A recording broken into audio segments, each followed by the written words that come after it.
His name was Tommy, and he was just 14 years old, so skinny you could see his bones through his thin shirt, with lips that were dry and cracked from being outside too long and hands that felt rough like sandpaper because he had been sleeping on hard, cold ground for months. Tommy had not eaten anything at all since yesterday morning, and his stomach hurt so much from being empty. Most nights he slept behind the big garbage bins at the city hospital because the tall brick walls there blocked the freezing wind that blew through the streets, and sometimes when he was lucky, the kind nurses who worked at the hospital would bring him leftover bread or a sandwich, but other times they would tell him to go away and threaten to call security if he didn't leave right away. On this particular day, the rain was pouring down from the dark gray sky like someone had turned on a giant shower, and Tommy stood near the big glass doors of the hospital entrance, completely soaking wet from head to toe, shaking so hard his teeth were chattering together. But he wasn't asking anyone for money or food because he never begged from people. He just stood there watching all the people walking in and out of the hospital. People who were warm and dry and clean, carrying bags and umbrellas and wearing nice coats, holding things that Tommy had never owned in his entire life. Inside one of the bright hospital rooms with white walls and fluorescent lights humming overhead, several doctors wearing long white coats stood very quietly in a circle around a small hospital bed. A tiny baby boy lay on that bed, and his name was Michael Patterson, and he was only 8 months old, so small and helpless with plastic tubes going into his nose and mouth and thin needles stuck in his tiny arms. And there were big machines all around him that beeped and flashed with red and green lights, machines that were helping him breathe because his little body couldn't do it by itself anymore. His chest was barely moving up and down at all, just the tiniest bit, and you had to look very carefully to even see it. The main doctor, the one in charge of taking care of baby Michael, stared at the monitor screen that showed the baby's heartbeat for what felt like a very long time, watching the green line that was getting flatter and flatter. And then very slowly, like he was moving through deep water, the doctor reached up and removed his rubber gloves, pulling them off his hands one finger at a time. The doctor's voice was very soft and sad when he finally spoke to everyone in the room and said, "I am so sorry, there is nothing more we can do." He said the words that told everyone what time it was when the baby's heart stopped beating, and immediately the sound of crying filled every corner of the room. Loud sobbing that made everyone feel like their hearts were breaking too. Michael's father, whose name was Robert Patterson, was one of the richest men in the entire country, a billionaire who owned huge companies and lived in a mansion and whose face appeared on television and in newspapers all the time. But right now, at this moment, none of that money or power or fame meant anything at all to him. He collapsed down onto his knees on the cold hospital floor like his legs had just stopped working. His very expensive dark suit getting wrinkled and dirty, but he didn't care one bit about that. Robert had already buried his wife Sarah just a few months ago after she died from complications right after giving birth to baby Michael, and now the last precious piece of her, this tiny baby that had her eyes and her smile, was slipping away from him forever, and he couldn't do anything to stop it. His hands were trembling and shaking as he pressed his face down against the hard floor, gasping for air because he felt like he couldn't breathe, like someone was squeezing his chest so tight. One of the nurses, a woman with kind eyes but a sad expression on her face, reached out her hand toward the machine that was still beeping, getting ready to turn off all the equipment because there was no reason to keep it running anymore. That was the exact moment when Tommy stepped inside the hospital room through the doorway that had been left open. Nobody in the room noticed him standing there at first because they were all focused on the baby and on Robert, who was still on his knees crying. But Tommy's eyes, which were used to noticing small details because living on the streets had taught him to pay attention to everything around him, noticed something that everyone else in that room had completely missed. The baby's mouth, those tiny pink lips, twitched just a little bit, moved just the smallest amount, like he was trying to say something or trying to breathe. Tommy's heart started pounding so hard and fast in his chest that it felt like it might explode, and without even thinking about it, the words came bursting out of his mouth when he shouted, "He's not gone, he's still here!" The entire room went completely still and silent, like someone had pressed a pause button on a movie. One of the doctors, a tall man with gray hair, snapped at Tommy in an angry voice and said, "Get this kid out of here right now! The nurse's hand moved closer to the machine, her finger about to press the button that would turn everything off. Tommy shouted even louder this time, his voice cracking with emotion. "No, wait, please don't!" Before anyone in that room could move fast enough to stop him, before security could grab his arms, before the doctors could tell him to leave, Tommy ran forward as fast as his legs could carry him, pushed past the adults who were in his way, reached down and grabbed the tiny baby Michael in his thin arms, and with his other hand he started pulling away all the plastic tubes that were connected to the baby's face and body. Immediately all the machines started screaming with loud alarm sounds that hurt everyone's ears. The doctors were yelling at Tommy to stop what he was doing and put the baby down, and 2 security guards came rushing into the room heading straight for Tommy. Tommy didn't think about what he was doing or whether it made sense or whether he would get in trouble. He just acted on instinct, and he ran as fast as he could straight toward the metal sink on the other side of the room. He held baby Michael in his arms very carefully, the exact same way that his own mother had held his baby sister years ago before she died from being sick, back when Tommy still had a family.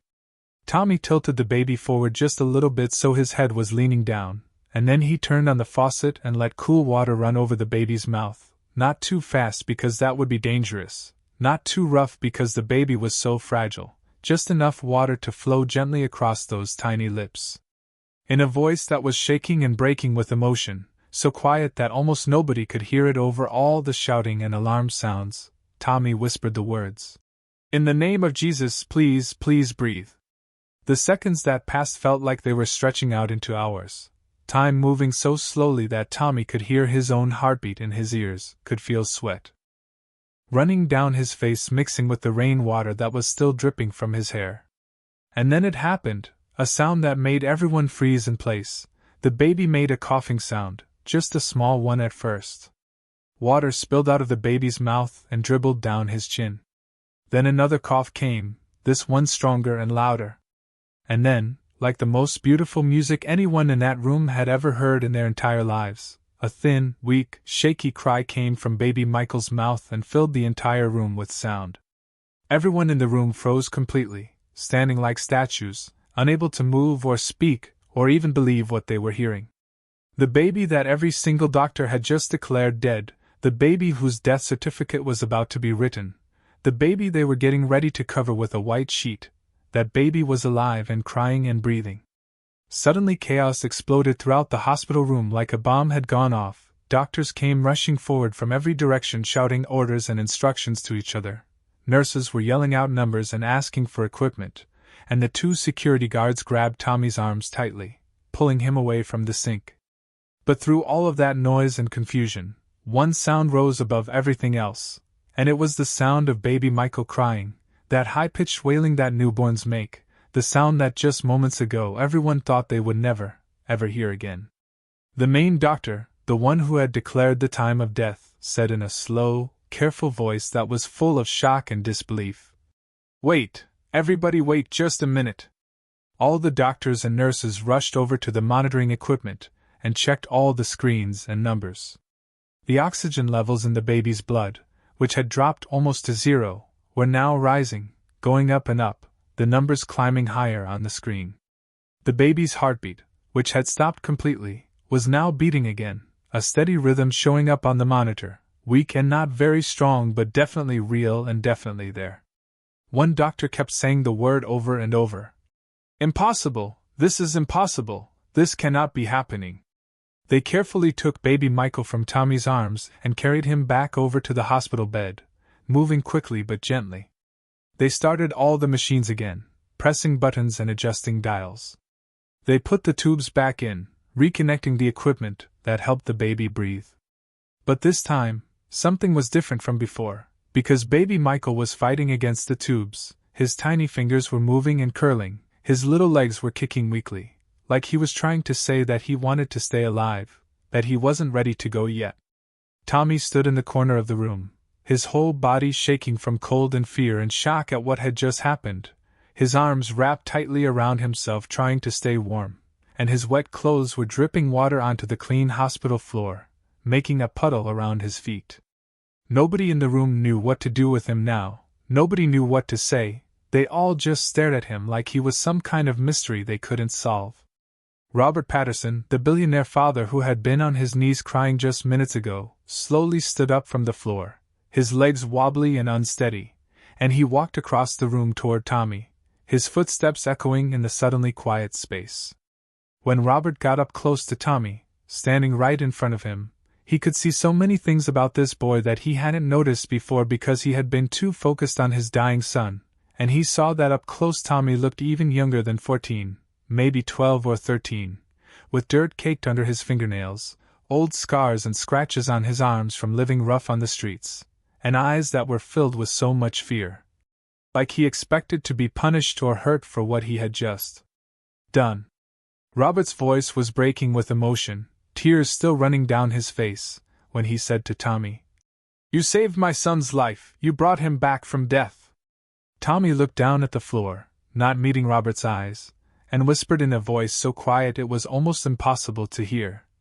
"I just didn't want him to die, that's all, I couldn't let him die." Two doctors pulled Robert aside, moving him away from Tommy into a corner of the room, and they spoke to him in very quiet voices, their heads close together, but some of their words could still be heard by people nearby. One doctor was saying, "What that boy just did, that technique or whatever you want to call it, it shouldn't work according to everything we know about medicine. There is absolutely no medical or scientific explanation for why that would revive a deceased infant. None. At all." Another doctor added, "But somehow, in some way we don't understand, the child responded to it. His body started working again. They ran all kinds of medical scans and tests on baby Michael again, wheeling in big machines and taking pictures of his brain and his organs. When the results came back on the computer screens, the doctors saw that Michael's brain activity had changed dramatically from before. The patterns on the screen were different, not completely healed or normal but definitely waking up, definitely showing signs of life and awareness that hadn't been there when they had declared him dead." The doctors looked at each other with confused expressions on their faces, shaking their heads, because they had no words to explain what they were seeing, no medical terms that could describe this situation. Tommy sat all alone in a plastic chair in the corner of the room, his stomach making loud growling sounds because he was so hungry, and he tried to make himself as small as possible, tried to disappear into the chair so nobody would notice him. A young nurse with red hair and a gentle smile noticed Tommy sitting there shivering, and she brought him a plate of food from the hospital cafeteria, a sandwich and some fruit and a carton of milk. Tommy ate very slowly, taking tiny bites, chewing carefully, like he was afraid that if he ate too fast the food might disappear like magic, like someone might take it away from him before he finished. Later that night, after many hours had passed and most of the doctors and nurses had gone home and the hospital had gotten quiet and dark, Robert Patterson returned to the room where Tommy was still sitting in that same chair, too afraid to move or leave. Robert sat down in the chair next to Tommy, and he asked in a gentle, kind voice that didn't sound angry or scary at all, "Tommy, where is your family? Where are your parents? Why are you living on the streets by yourself?" Tommy kept looking down at his hands, at the dirt under his nails, at the scars on his arms, and he answered in a flat, emotionless voice, the kind of voice that comes from telling a painful story too many times. "My mom died 2 years ago from cancer, and then my little sister got sick and she died too, and after that I ran away from the foster home they put me in because the people there were mean, and I've been on the streets ever since." Robert swallowed hard, feeling a lump forming in his throat, feeling his eyes start to water again with fresh tears. He said to Tommy in a firm voice, "You cannot go back outside to sleep on the streets tonight. I won't allow it, and you won't ever have to sleep out there again." For the first time in more than 2 years, since before his mother died, Tommy slept that night in a clean bed with soft sheets and a warm blanket, in a room in Robert Patterson's huge house that was bigger than any place Tommy had ever lived in his whole life. The news about what happened at the hospital spread incredibly fast, moving like wildfire through the city and then across the entire country, and then around the world. Television news reporters stood outside the hospital with cameras and microphones, telling the story over and over. Newspapers printed it on their front pages with huge headlines. The internet exploded with articles and videos and debates. Doctors everywhere were calling baby Michael a miracle, a medical mystery that defied all explanation. The doctors who had been in the room that day told reporters, "He may never be able to walk on his own, he may never be able to talk or communicate the way other children do. His brain was without oxygen for too long, and that causes permanent damage. But against all odds and against everything we know about medicine and science, he is alive when he should be dead." And Tommy stayed in Robert Patterson's house, not as a guest but as someone who belonged there. Every single day, Tommy sat in a chair right next to baby Michael's hospital bed in the special room that Robert had set up in his house with all the medical equipment that Michael needed. Tommy talked to Michael even though the baby couldn't understand the words, telling him stories about things that had happened to Tommy when he was living on the streets, sang soft lullabies and gentle songs that Tommy's mother used to sing to him when he was little and couldn't fall asleep. Told Michael all about the stars and the moon and how beautiful the night sky looked when you were sleeping outside with nowhere to go and nothing between you and the endless universe above.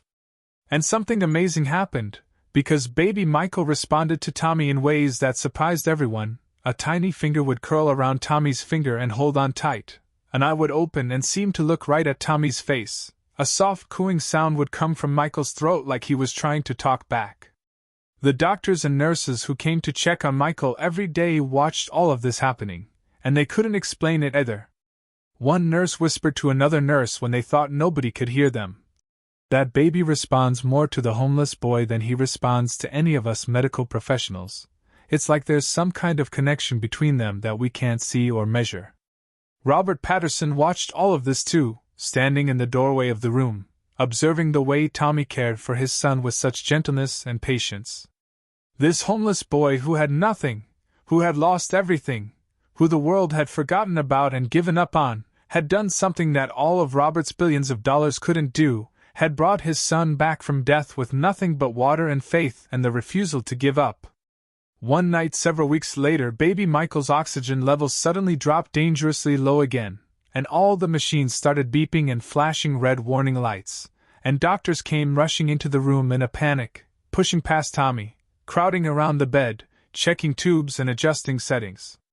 Tommy stood frozen near the wall, his hands pressed against his mouth, his eyes wide with fear, terrified that Michael was going to die again, and this time Tommy wouldn't be able to save him. And then, like something out of a movie or a dream, baby Michael's tiny hand, those little fingers that were so small and fragile, reached out and closed around Tommy's finger, holding on with surprising strength. Tommy looked down at that tiny hand and then up at the monitors, and he watched as the numbers on the screen slowly started to rise, the oxygen levels climbing back up, the heart rate steadying and getting stronger, the red warning lights turning back to green safe lights. The main doctor, a woman with gray hair pulled back in a bun, stared at the monitor with her mouth hanging open in shock, and she said out loud what everyone in the room was thinking but nobody wanted to say. "The baby's vital signs stabilize and improve whenever the boy is near him, whenever they're touching. There's no medical explanation, but I'm watching it happen right in front of my eyes." After that night, nobody argued about Tommy being in the room with Michael anymore, nobody tried to keep them apart. Months passed by slowly, turning into a whole year, and during that time baby Michael, who doctors said would never recover, who they said would never have a normal life, learned how to swallow food on his own without a feeding tube, and then he learned how to sit up without falling over, and then one day he laughed out loud at something Tommy said, a real genuine laugh that filled the room with joy. Doctors who came to examine Michael called it an unexplained recovery, a case that would be written about in medical journals for years to come, something that science couldn't account for. But Robert Patterson, whenever someone asked him about his son's recovery, called it grace, called it a gift from God, called it proof that miracles still happened in the modern world. Tommy no longer slept behind garbage dumpsters in the cold, no longer went days without eating, no longer wore the same dirty clothes every single day. He went to a real school with other kids his age, sitting in classrooms and learning math and science and history. He had a closet full of clean clothes that actually fit him, and he had 3 meals every single day plus snacks whenever he wanted them, and he had a warm bed in his own room that nobody could take away from him. One afternoon in the early fall when the leaves on the trees were just starting to turn orange and yellow, Robert sat down next to Tommy on the back porch of the house, both of them watching Michael, who was now a toddler, playing in the grass with toys. Robert turned to Tommy and said something that he had been wanting to say for a long time but hadn't found the right words until now, and he said, "Tommy, you need to understand something very important. You didn't just save my son's life that day in the hospital, you saved my life too, because without Michael I had nothing left to live for. I had lost my wife and I was about to lose my son, and you gave me a reason to keep going."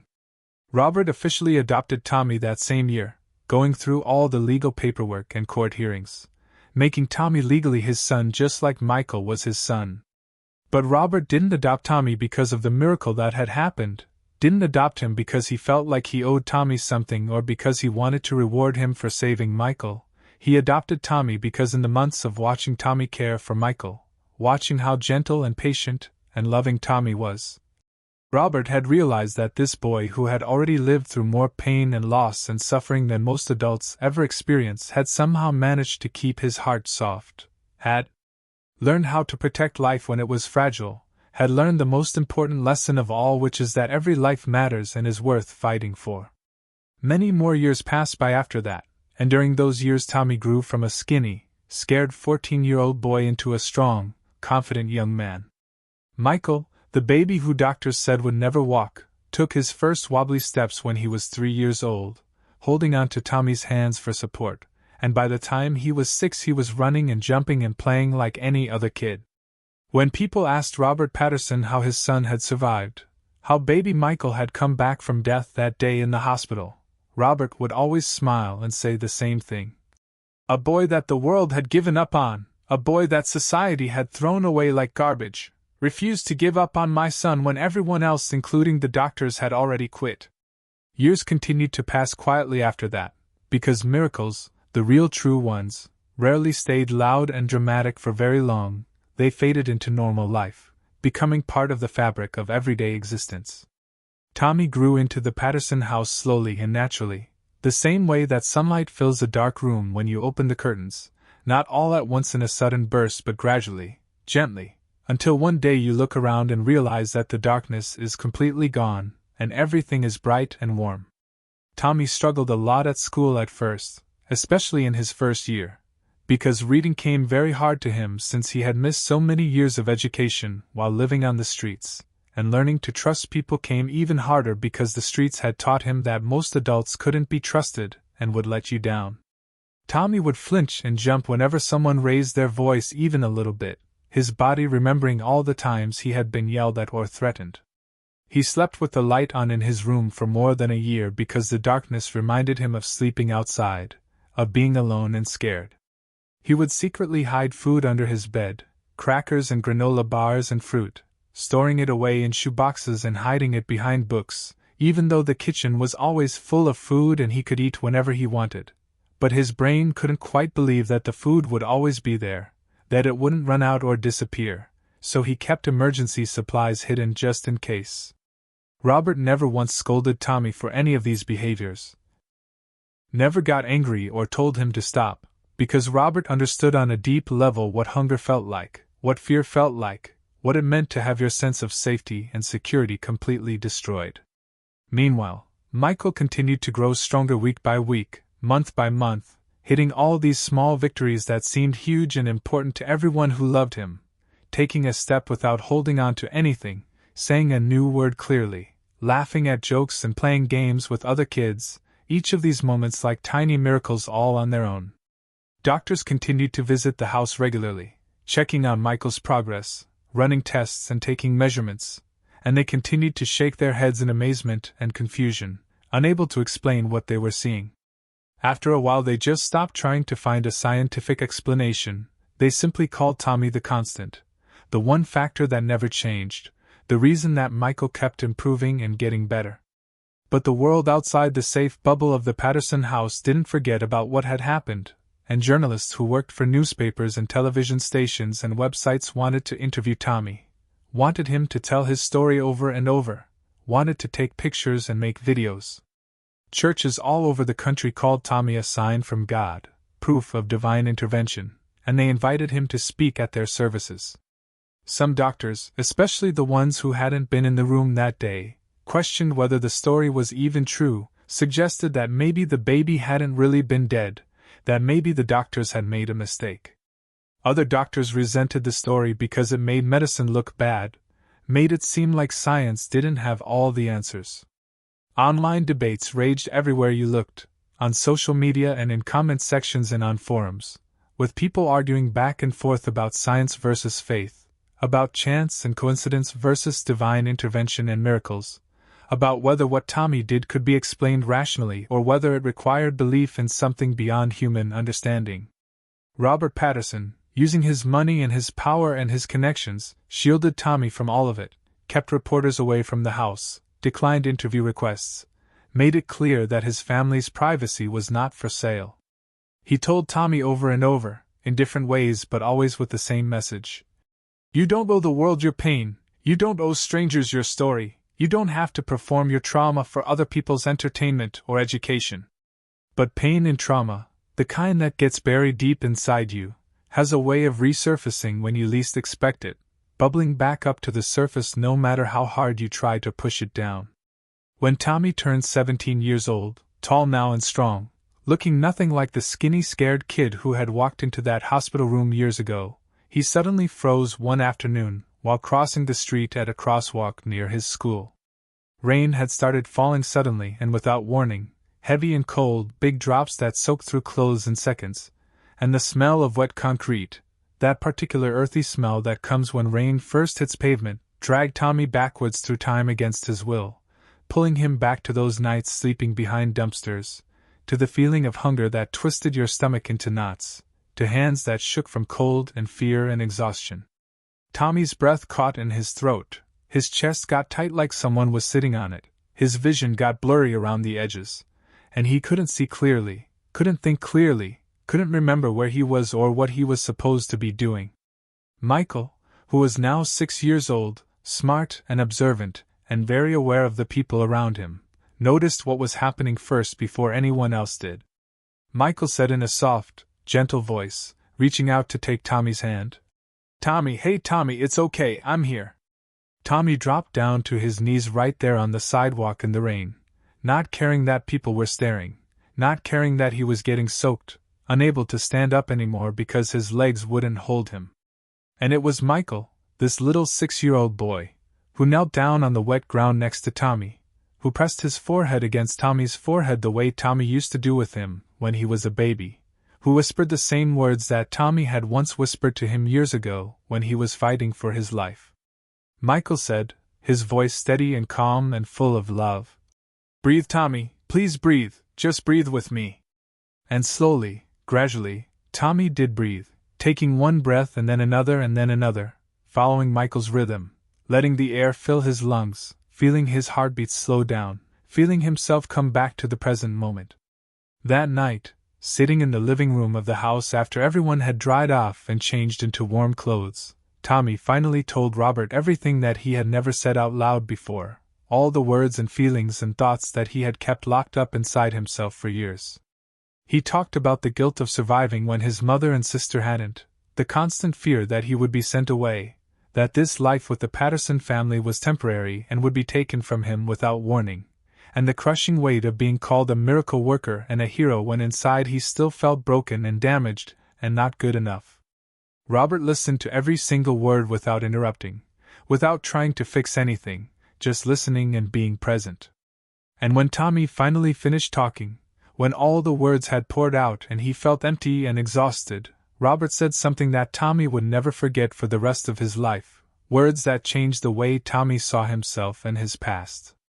Robert said, speaking slowly and choosing each word carefully, "Tommy, you didn't save Michael because you were special or chosen or because you had some kind of magical power. You saved him because you knew what it meant to be invisible, to be ignored, to be treated like you don't matter, and you couldn't stand to see someone else disappear like that. You acted in a moment when everyone else had already decided that the story was over and there was nothing more to do." More years passed by after that conversation, and when Tommy graduated from high school, when he had to decide what to do with his life, what career to pursue, what path to follow, he chose to become a pediatric nurse, someone who takes care of sick children in hospitals. He didn't become famous or celebrated for this choice, didn't appear on television or give speeches at conferences. He just quietly went to nursing school and studied hard and learned everything he could. Tommy worked night shifts at the children's hospital in the city, the same hospital where he had saved Michael all those years ago, sitting with frightened parents in waiting rooms at 3 in the morning, talking to children who couldn't sleep because they were scared or in pain, holding hands during those terrible moments when machines beeped louder than hope, when tests came back with bad news, when families had to make impossible decisions. Sometimes, more often than people might think, when doctors turned away too quickly, when they had given up, when they were ready to declare that nothing more could be done, Tommy stayed at the bedside, kept trying, kept believing, kept whispering prayers and checking for signs of life that others had missed. And sometimes, not every time but sometimes, a child who was supposed to die would breathe again, would come back, would get another chance at life. When Michael grew up into a teenager himself, healthy and strong and smart, living a completely normal life despite everything he had been through as a baby, he asked Tommy a question one day while they were shooting baskets in the driveway.